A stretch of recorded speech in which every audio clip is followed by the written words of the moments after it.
उत्तरांचल विश्वविद्यालय की परंपरा रही है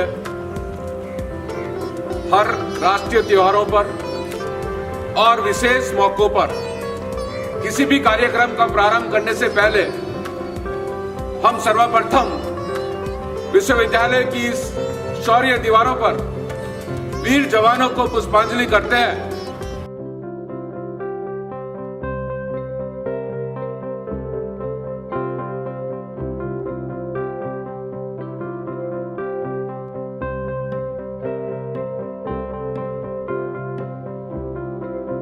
उत्तरांचल विश्वविद्यालय के लॉ कॉलेज देहरादून में 26 नवंबर को संविधान दिवस के मौके पर एक भव्य समारोह का आयोजन किया गया। विश्वविद्यालय के कुलपति जितेंद्र जोशी कार्यक्रम के मुख्य अतिथि थे, जबकि कुलपति प्रोफेसर देवेंद्र पाठक बतौर विशिष्ट अतिथि उपस्थित रहे।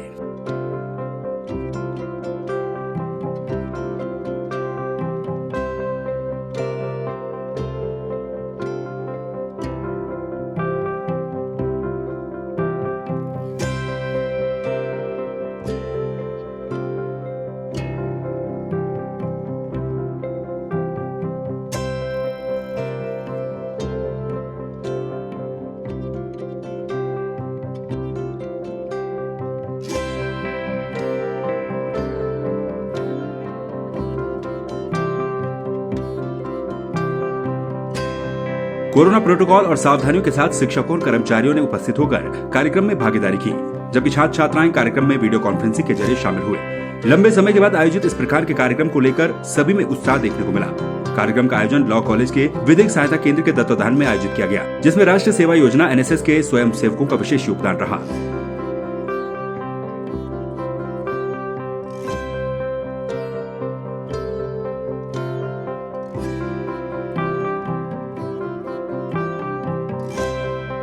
कुलपति देवेंद्र पाठक ने अपने संबोधन में भारत के संविधान की अद्भुत विशेषताओं को बताया। उन्होंने कहा कि हमारे संविधान में प्रदत्त प्रावधान, विशेषकर इसकी प्रस्तावना, कार्यपालिका, विधायिका, न्यायपालिका और राज्यों के नीति निर्धारक सिद्धांत अतुलनीय हैं।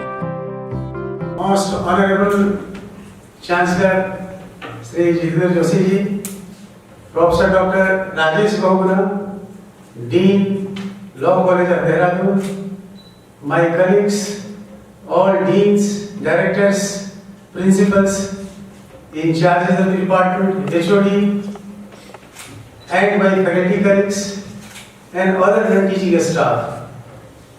Really, it's a historic day, a monumental occasion,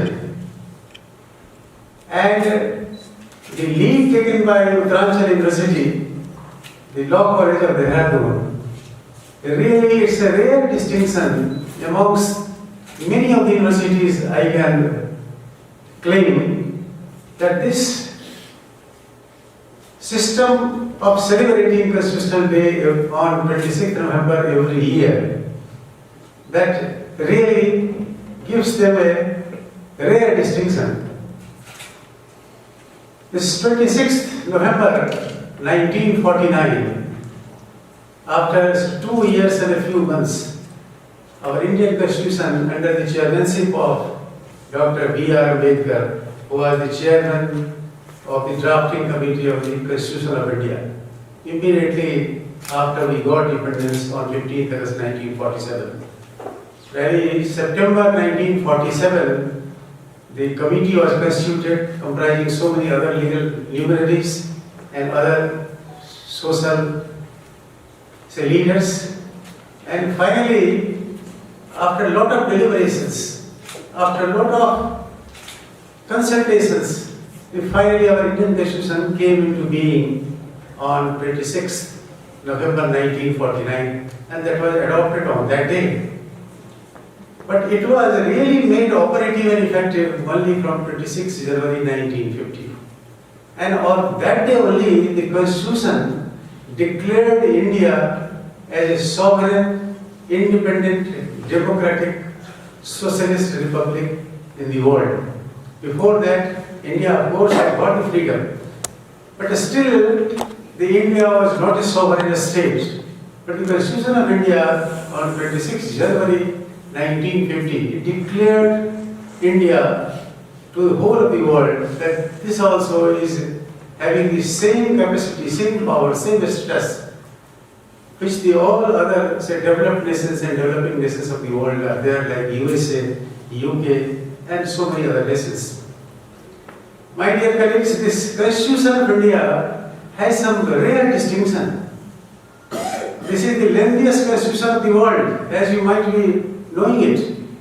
The Constitution of India has 395 articles, 22 parts, and 8 sections.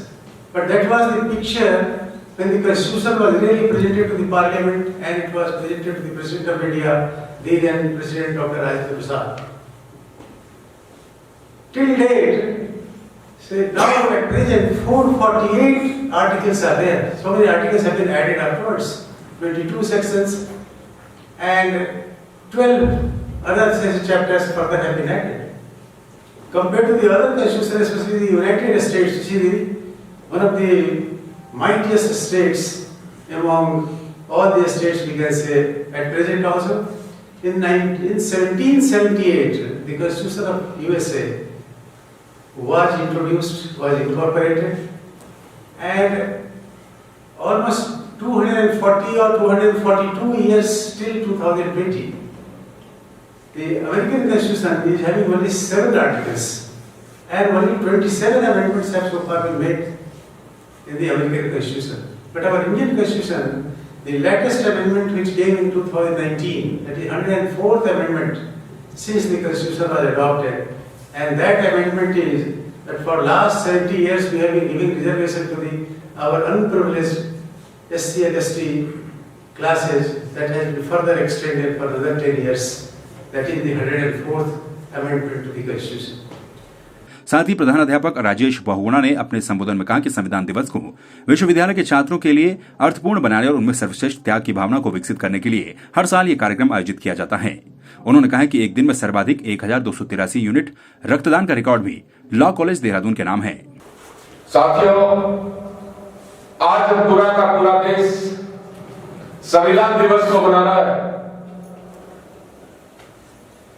तो मैं आपसे शेयर करना चाहता हूं कि संविधान दिवस का सेलिब्रेशन उत्तरांचल यूनिवर्सिटी की एक बेस्ट प्रैक्टिसेस,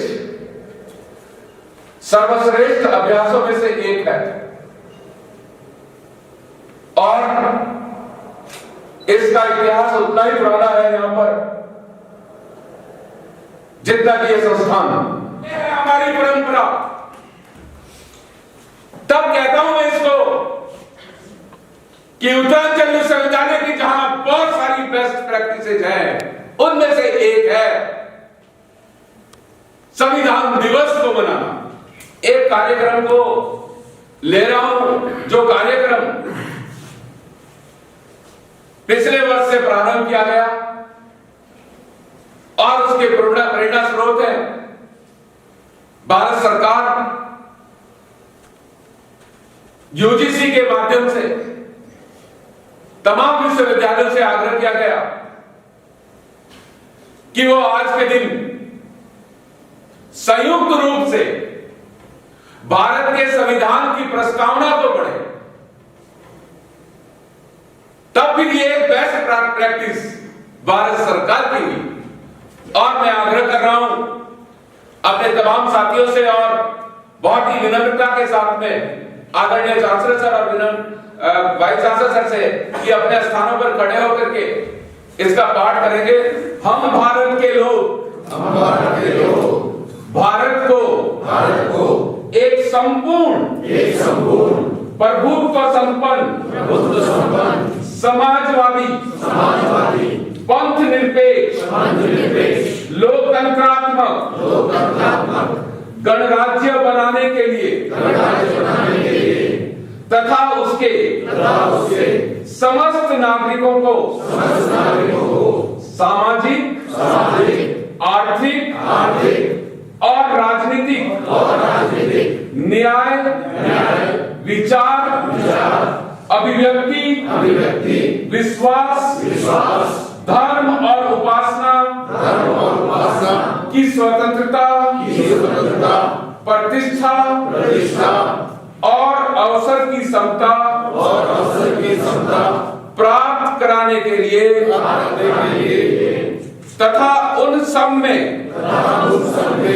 व्यक्ति की गरिमा और राष्ट्र की एकता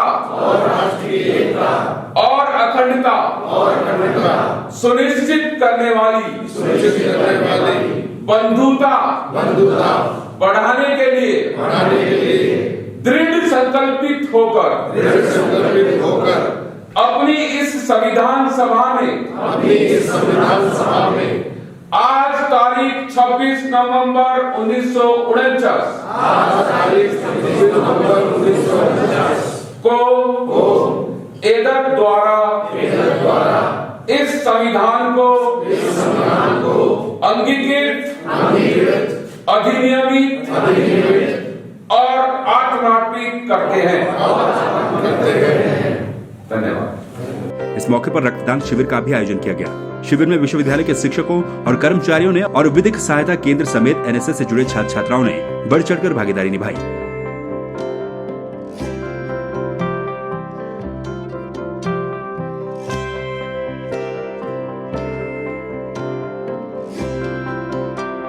कार्यक्रम में इस अवसर पर यूएफसी के सूचीबद्ध और लॉ कॉलेज देहरादून द्वारा प्रमाणित देहरादून लॉ रिव्यू के 12वें संस्करण का विमोचन किया गया। कुलाधिपति जितेंद्र जोशी, कुलपति देवेंद्र पाठक, लॉ कॉलेज के प्रधान अध्यापक राजेश बहुगुणा समेत कई लोगों ने कार्यक्रम को संबोधित किया।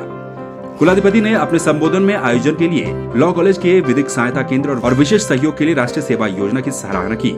कार्यक्रम में कुलाधिपति जितेंद्र जोशी, कुलपति देवेंद्र पाठक, प्राचार्य राजेश बहुगुणा के साथ साथ doctor Ajay Singh, doctor Jaidev, doctor Ajay Kumar, doctor S K. Shah, doctor Manish Badoni, doctor Shreya Goyal, doctor N C. Uniyal, K B. Pokhriyal, doctor Poonam Rawat, doctor Jitendra Sinha, Kumar Ashutosh, doctor Sonal Sharma, Iqbal Singh, Vaibhav Uniyal, Sandeep Kumar, doctor Amit Semwal, Ramakant Tripathi, doctor Lakshmi Priya मौजूद रही। संवाद 365 के लिए विकेश शाह की रिपोर्ट।